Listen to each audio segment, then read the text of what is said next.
So we've come to cash this check, a check that will give us upon demand the riches of freedom and the security of justice.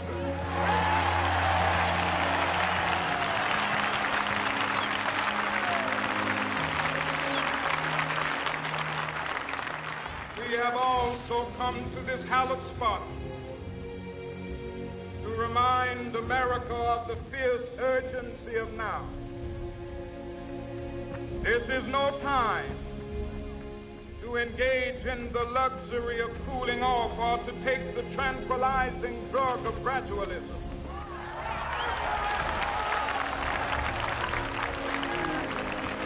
Now is the time to make real the promises of democracy.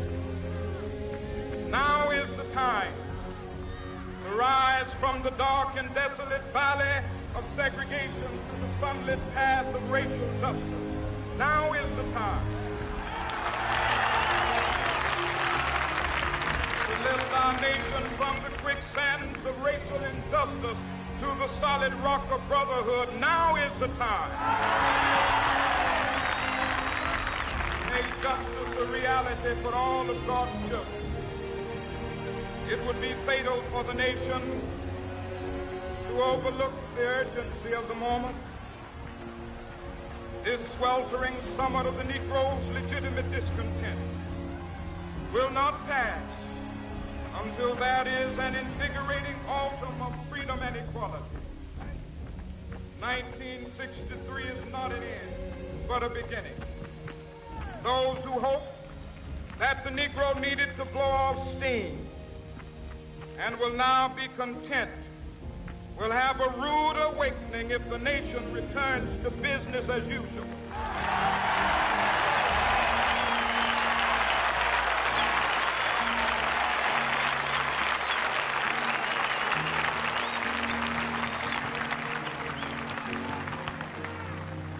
There will be neither rest nor tranquility in America till the Negro is granted his citizenship rights. The whirlwinds of revolt will continue to shake the foundations of our nation until the bright day of justice emerges. That is something that I must say to my people who stand on the warm threshold which leads into the palace of justice. In the process of gaining our rightful place, we must not be guilty of wrongful deeds. Let us not seek to satisfy our thirst for freedom by drinking from the cup of bitterness and hatred.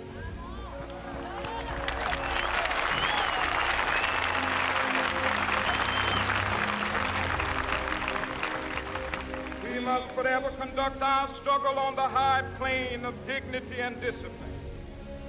We must not allow our creative protests to degenerate into physical violence. Again and again, we must rise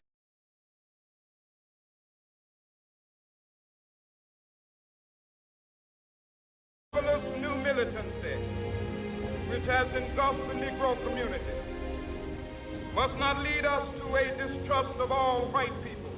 For many of our white brothers, as evidenced by their presence here today, have come to realize that their destiny is tied up with our destiny.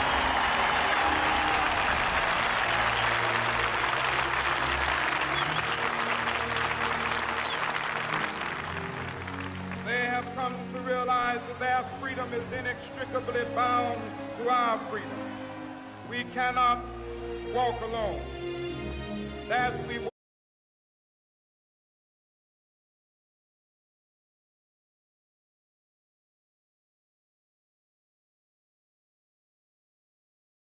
there are those who are asking the devotees of civil rights, when will you be satisfied?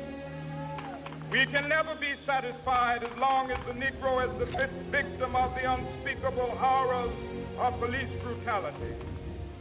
We can never be satisfied as long as our body is heavy with the fatigue of travel, cannot gain lodging in the motels of the highways and the hotels of the city.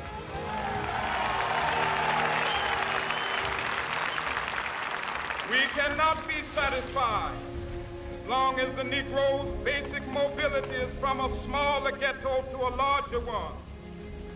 We can never be satisfied as long as our children are stripped of their selfhood and robbed of their dignity by signs stating for whites only.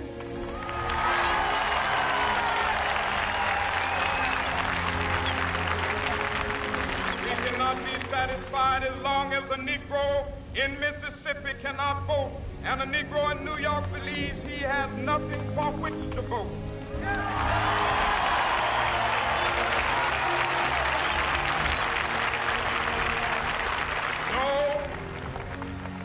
No, we are not satisfied, and we will not be satisfied until justice rolls down like waters and righteousness like a mighty stream.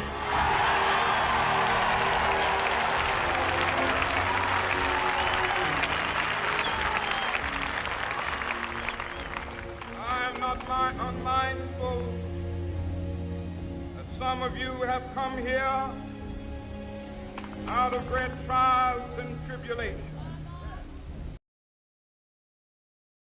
fresh from narrow jail cells.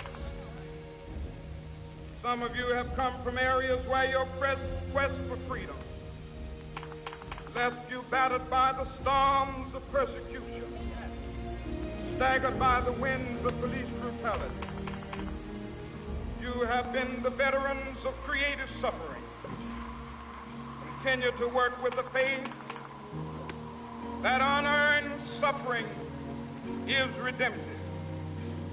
Go back to Mississippi. Go back to Alabama. Go back to South Carolina. Go back to Georgia. Go back to Louisiana. Go back to the slums and ghettos of our northern cities, knowing that somehow this situation can and will be changed. Let us not wallow in the valley of despair. I say to you today, my friend,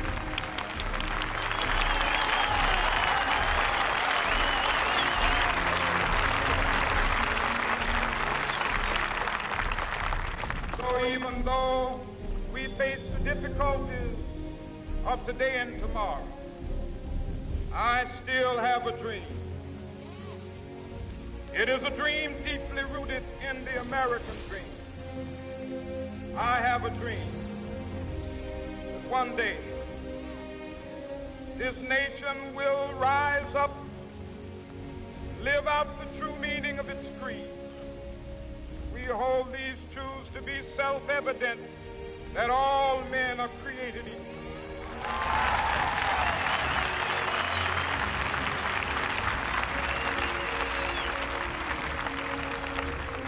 I have a dream that one day on the red hills of Georgia, sons of former slaves and the sons of former slave owners will be able to sit down together at the table of brotherhood. I have a dream that one day even the state of Mississippi, a state sweltering with the heat of injustice, sweltering with the heat of oppression, be transformed into an oasis of freedom and justice. I have a dream. My poor little children will one day live in a nation where they will not be judged by the color of their skin, but by the content of their character. I have a dream today.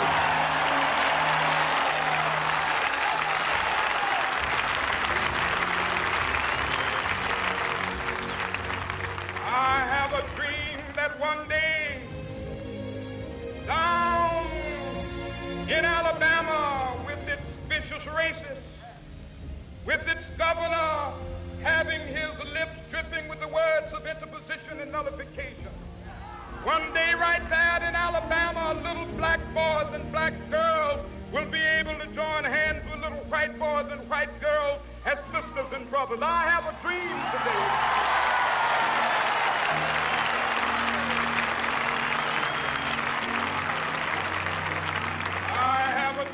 That one day every valley shall be exalted, every hill and mountain shall be made low, the rough places will be made plain, and the crooked places will be made straight, and the glory of the Lord shall be revealed, and all flesh shall see it together. This is our hope. This is the faith that I go back to the South with. With this faith, we will be able to hew out of the mountain of despair. With this faith, we will be able to transform the jangling discords of our nation into a beautiful symphony of brotherhood. With this faith, we will be able to work together, to pray together, to struggle together, to go to jail together, to stand up for freedom together, knowing that we will be free one day.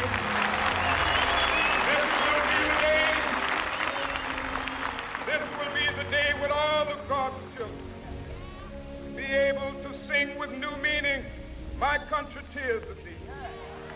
Sweet land of liberty, of thee I sing. Land where my fathers died, land of the pilgrim's pride. From every mountainside, let freedom ring. And if America is to be a great nation, this must become true. So let freedom ring. From the prodigious hilltops of New Hampshire, let freedom ring. From the mighty mountains of New York, let freedom ring. From the heightening Alleghenies of Pennsylvania, let freedom ring. From the snow-capped Rockies of Colorado, let freedom ring. From the curvaceous slopes of California. But not only that, let freedom ring from Stone Mountain of Georgia. Let freedom ring from Lookout Mountain of Tennessee. Let freedom ring from every hill and molehill of Mississippi, from every mountainside. Let freedom ring. When we happen, when we allow freedom ring, when we let it ring from every village and every hamlet, from every state and every city, we will be able to speed up that day when all of God's black men and white men, Jews and Gentiles, Protestants and